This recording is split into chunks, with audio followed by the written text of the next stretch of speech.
buenas tardes, bienvenidos a todos a esta nueva clase en la que continuaremos trabajando con características de los seres vivos, siempre haciendo hincapié sobre su alimentación, la forma de nutrición que tienen y qué características particulares va a tener cada uno. En la clase anterior, entonces, empezamos a trabajar con qué características definen a un ser vivo, qué lo distingue de algo no vivo, y además empezamos a hacer hincapié en un término que denominamos biodiversidad, que es la diversidad de seres vivos que habitan en nuestro planeta. Y como es tan amplia esta diversidad, tomamos métodos de clasificación. En este caso, el método que vamos a utilizar nosotros es a partir de cómo se nutre cada ser vivo. Entonces empezamos a charlar acerca de los seres vivos heterótrofos e hicimos hincapié en 3 tipos de heterótrofos. Dijimos carnívoros, herbívoros y omnívoros. Es decir, aquellos que se alimentan exclusivamente de carne, los que se alimentan exclusivamente de vegetales y los que se alimentan de estos 2 grupos. Y además habíamos incluido semillas y algunos otros tipos de alimentos. Pero hay que tener en cuenta que los omnívoros tienen esta capacidad de alimentarse de todos los grupos.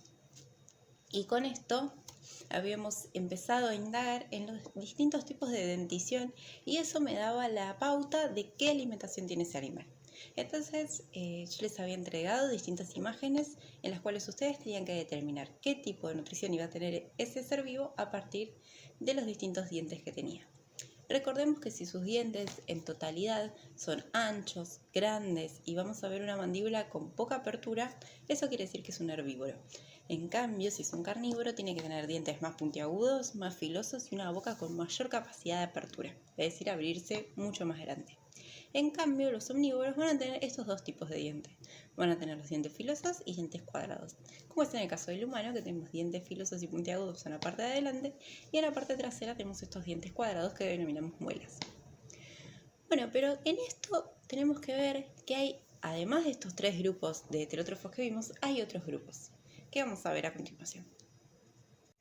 Como estuvimos charlando entonces, en la naturaleza encontramos gran diversidad de heterótrofos. Habíamos empezado a investigar con estos que estuvimos hablando anteriormente, con omnívoros, carnívoros y herbívoros, pero en esta ocasión vamos a ingresar con 3 grupos más, a los que denominamos saprófitos, parásitos y simbiontes. ¿Alguna vez les ha quedado olvidado un alimento en la heladera por mucho tiempo y ven que se empieza a poner de un color bastante extraño, verde, amarillo, medio violeta? Eso quiere decir que está habitado por distintos organismos vivos de tamaño microscópico, pero que tienen en cuenta que son organismos del tipo descomponedor.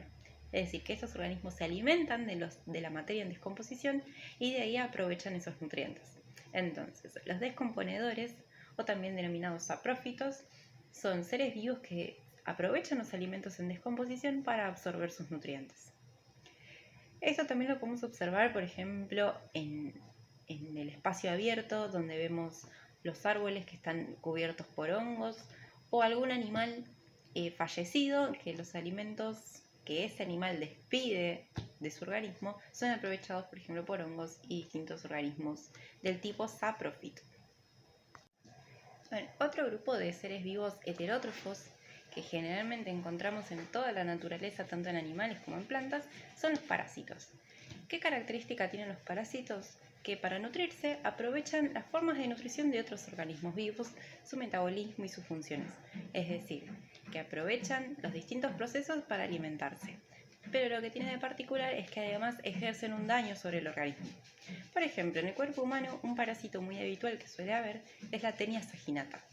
Es un gusano plano que habita en el intestino delgado de los seres vivos, generalmente en el cuerpo humano es donde se hace más presente, que se alimenta de los distintos procesos que nosotros realizamos durante la digestión y ahí va reproduciéndose y creciendo cada vez más.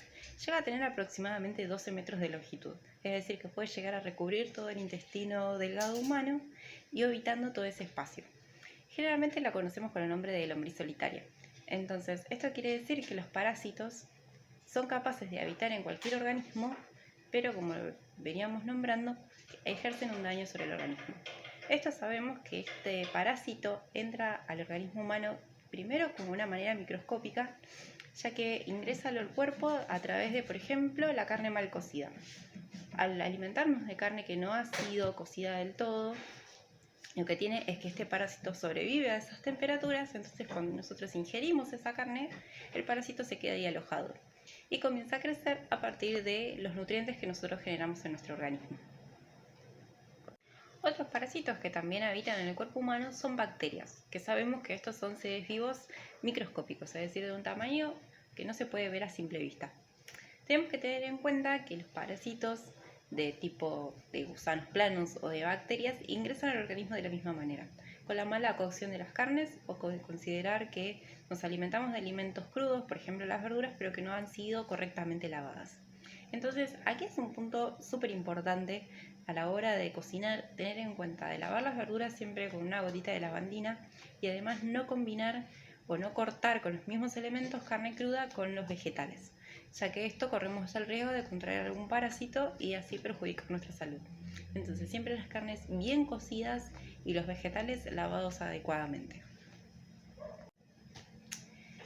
Pero un punto hay que tener en cuenta que no todas las bacterias son malas, ya que en nuestro organismo también habitan muchísimas bacterias que son benéficas para nosotros.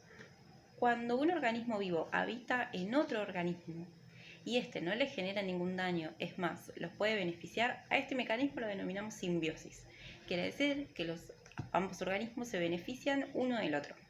Por ejemplo, en el cuerpo humano tenemos más de 100.000 bacterias que habitan nuestro intestino que nos ayudan a digerir distintos alimentos. Una bacteria muy importante que está en nuestro organismo se llama lactobacilo, que esto lo deben escuchar nombrar, por ejemplo, en las propagandas de leche, de quesos. Es una bacteria que nos ayuda justamente a desintegrar los alimentos lácteos y así obtener la energía necesaria de ellos. Entonces, fíjense cómo hay distintos grupos de bacterias, algunos que los podemos considerar parásitos y otros que los podemos considerar simbiontes. Pero lo que hay que tener en cuenta es que unos nos generan un beneficio y los otros nos generan algún problema de salud. Bien, y hablando entonces de heterótrofos, tenemos que hablar también de autótrofos. Dijimos que los autótrofos son aquellos seres vivos con la capacidad de generar su propio alimento, no como los heterótrofos que requieren de la nutrición de otro ser vivo. Entonces los autótrofos tienen esta capacidad de producir por sí mismos sus nutrientes. Ahora, ¿cómo lo hacen? Tenemos que tener en cuenta que hay distintos tipos de autótrofos, pero nosotros vamos a hacer hincapié o vamos a hacer foco en los fotoautótrofos, es decir, que utilizan la luz para generar alimento.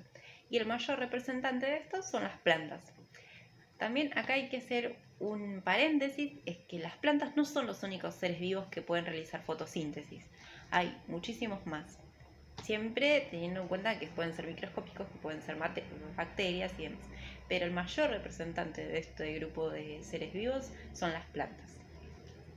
Como mencionamos anteriormente, entonces, los fotoautótrofos aprovechan la luz solar para realizar el proceso que denominamos fotosíntesis, es decir, producir nutrientes a partir de la energía solar.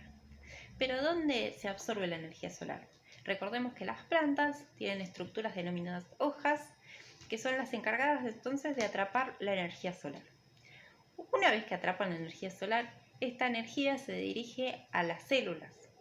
Las células tienen distintos compartimentos que los vamos a denominar cloroplastos. Es decir, son como compartimentos, tengan en cuenta que esto estamos hablando a nivel muy microscópico, y allí van a tener una sustancia que denominamos clorofila. Esta sustancia es el que le da el color verde a las hojas. Entonces, esa sustancia es la encargada de atrapar la energía solar. Y allí, a partir de la energía solar y de la respiración de las plantas, que recordemos que las plantas respiran además, que en las hojas tienen distintos poros. Y estos poros son los encargados de ingresar y liberar oxígeno y dióxido de carbono. Entonces, a la relación de la clorofila con la energía solar con la respiración de las plantas, esta reacción química produce el alimento que van a utilizar las plantas, que se denomina glucosa, que lo podemos también nombrar azúcar. Entonces el alimento de las plantas va a ser este azúcar que ellas mismas generaron.